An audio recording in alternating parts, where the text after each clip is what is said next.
सो पूरा वीडियो देखिएगा। धन्यवाद। चलिए शुरू करते हैं। आज हम पढ़ने वाले हैं टेंस। टेंस का मतलब होता है काल, यानी समय, यानी टाइम। वैसे तो टेंस हमने पिछले वीडियो में पढ़ा था, फिर भी आपको रिवीजन करवा देता हूँ। टेंस में बेसिकली 3 पार्ट होते हैं, प्रेजेंट, पास्ट और फ्यूचर। इनकी पहचान होती है प्रेजेंट से है, पास्ट में था और फ्यूचर में गा। मतलब कि अगर आखिरी में है, था और गा का प्रयोग हो तो आपको समझ में आ जाएगा प्रेजेंट है, पास्ट है या फ्यूचर है। अब बात करते हैं इनके पार्ट क्या होते हैं। बेसिकली अगर प्रेजेंट की बात करें तो प्रेजेंट में होगा present indefinite, present continuous, present perfect और प्रेजेंट परफेक्ट कंटिन्यूस। फिर पास्ट की बात करते हैं तो पास्ट में होगा past indefinite, past continuous, past perfect और पास्ट परफेक्ट कंटिन्यूस।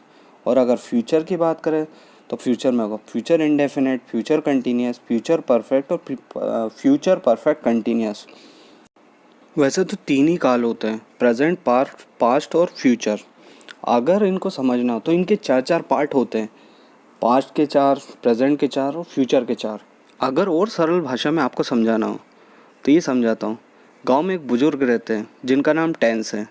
उनके 3 पुत्र हैं, प्रेजेंट, पास्ट और फ्यूचर। और इन प्रेजेंट के भी 4 लड़के हैं, पास्ट के भी 4 लड़के हैं और फ्यूचर के भी 4 लड़के हैं। कुल मिला के तीसरी जनरेशन के 12 लड़के हो जाते हैं। ठीक है। प्रेजेंट के बच्चों का नाम है present indefinite, present continuous, present perfect और प्रेजेंट परफेक्ट कंटिन्यूस।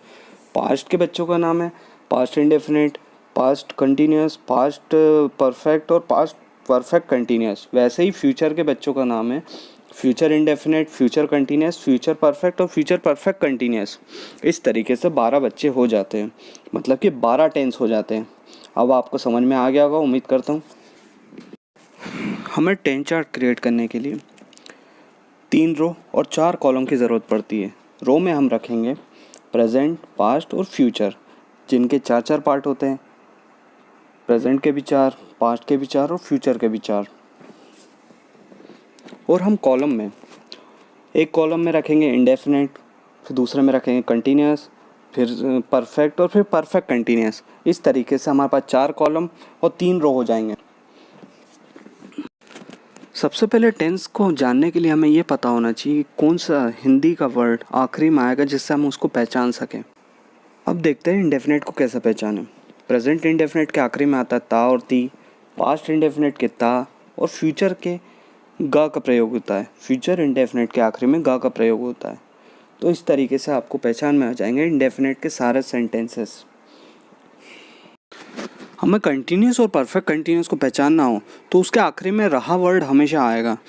खा रहा था, पी रहा था, सो रहा था, मतलब काम जारी है, लगातार चल रहा है। इस तरीके से हम कंटिन्यूस और परफेक्ट कंटिन्यूस को पहचान सकते हैं। अगर हमें कंटिन्यूस और परफेक्ट कंटिन्यूस में दोनों के बीच में अगर अंतर करना हो तो परफेक्ट कंटिन्यूस में हमेशा याद रखना समय का प्रयोग।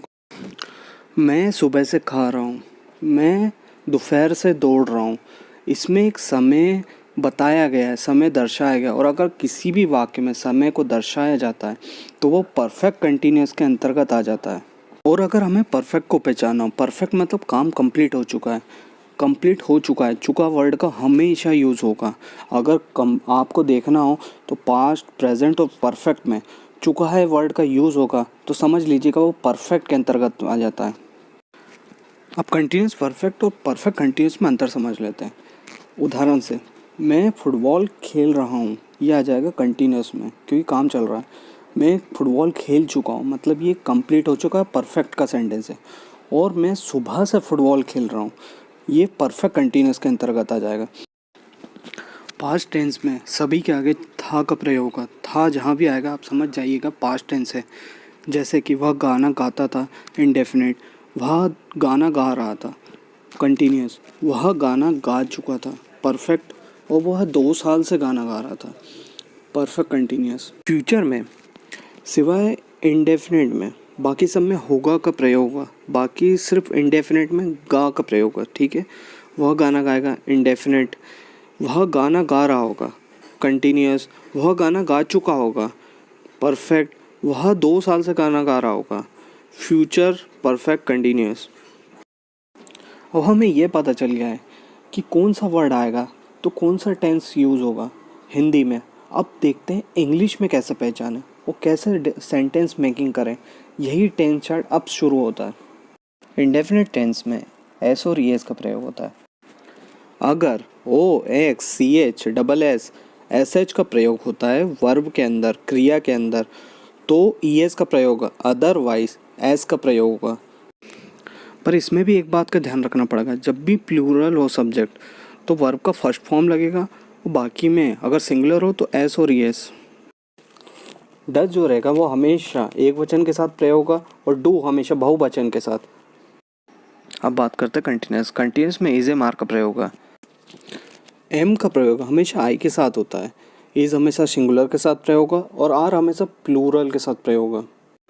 वैसे ही परफेक्ट टेंस में हैज़ और हैव जुड़ जाएंगे, और परफेक्ट कंटिन्यूस में हैज़ बीन और हैव बीन उसके साथ टाइम मेंशन होगा। अब बात करते हैं पास्ट इंडेफिनिट की। पास्ट इंडेफिनिट ऐसा एक होता है, ऐसा टेंस है जिसमें वर्ब का सेकंड फॉर्म यूज़ होता है। बाकी सब में या तो वर्ब का फर्स्ट फॉर्म यूज़ होगा या वर्ब का थर्ड फॉर्म। और जब इसका इंट्रोगेटिव बनाते हैं तो इसमें डिड के साथ फर्स्ट फॉर्म यूज़ होता है, ये याद रख लेना। वैसे ही पास्ट कंटिन्यूस में वॉज वर्ब का प्रयोग होगा, साथ ही साथ परफेक्ट पास्ट परफेक्ट में हैड का प्रयोग होगा, और पास्ट परफेक्ट कंटिन्यूस में हैड बीन का प्रयोग होगा।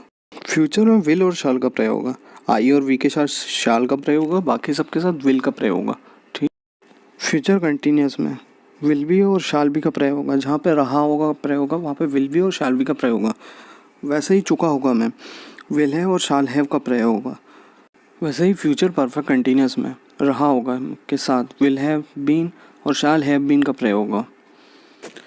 अब हमें पता चल गया है कि हेल्पिंग वर्ब अगर रहा है आएगा तो इज़ेमार लगता है, चुका है आएगा तो हैज़ हैव आएगा, चुका था आएगा तो हैड का प्रयोग होगा, या फिर रहा होगा आएगा तो विल बी और शाल बी का प्रयोग होगा। अब हम सारे सेंटेंसेस का एक बेसिक रूल देखते हैं। अब हम देखते हैं बेसिक रूल जिससे हम कोई भी सेंटेंस को बना सकते हैं। सबसे पहले आता है सब्जेक्ट। सब्जेक्ट यानी कि राम श्याम गीता सीता वगैरह वगैरह। फिर आती हेल्पिंग वर्ब मतलब सहायक क्रिया, is am are was were shall will. फिर आती मुख्य क्रिया, play run walk write read sing, दौड़ना भागना हंसना बोलना, ये सभी क्रियाएं हो जाती हैं। फिर उसके बाद आता है ऑब्जेक्ट। ऑब्जेक्ट यानी वस्तु, किस वस्तु से वो कार्य हो रहा है। जब हम सेंटेंस बनाते हैं तो subject, helping verb, main verb और फिर ऑब्जेक्ट। अगर नेगेटिव बनाते हैं तो हेल्पिंग वर्ब और मेन वर्ब के बीच में नॉट लगा देते हैं, और जब इंट्रोगेटिव बनाते हैं तो इंट्रोगेटिव में मेनली हम हेल्पिंग वर्ब को आगे ले आते हैं और सब्जेक्ट को दूसरे नंबर पे ले आते हैं, एक्सचेंज हो जाता है। अब आपको बता ही दिया है कि हेल्पिंग वर्ब कैसे रखी जाती है। चुका है आएगा तो हैज़ हैव का प्रयोग करा जाएगा, रहा है आएगा तो इज एम आर का, रहा था आएगा तो वॉज वर का, चुका था का हैड आएगा, और चुका होगा तो विल हैव और शाल हैव का प्रयोग होगा। हमने ये समझ लिया हेल्पिंग वर्ब अलग अलग टेंसेस में किस तरीके से प्रयोगी। अब देखते हैं वर्ब कैसे प्रयोगी अलग अलग टेंसेस में। चलिए अब देखते हैं। अगर इंडेफिनिट होगा तो वर्ब के साथ एस और ई एस का प्रयोग होगा। अगर पास्ट इंडेफिनिट वर्ब का सेकंड फॉर्म यूज़ होगा। अगर फ्यूचर है तो वर्ब का फर्स्ट फॉर्म ही यूज़ होगा फ्यूचर इंडेफिनिट में। कंटिन्यूस में मेन वर्ब के साथ आईएनजी का प्रयोग होता है, चाहे वह प्रेजेंट कंटिन्यूस हो, चाहे पास्ट कंटिन्यूस हो, चाहे फ्यूचर कंटिन्यूस हो। अब जहाँ भी परफेक्ट आएगा वहाँ वर्ब का थर्ड फॉर्म यूज़ होगा। वैसे ही परफेक्ट कंटिन्यूस के अंदर भी मेन वर्ब के साथ आईएनजी का प्रयोग होगा। अगले वीडियो में हम 12 टेंसेस का पॉजिटिव, नेगेटिव और इंट्रोगेटिव सेंटेंस बनाना सीखेंगे उनके रूल्स के साथ। तो हमें सब्सक्राइब करना ना भूलिएगा। Thanks for watching guys. Thank you.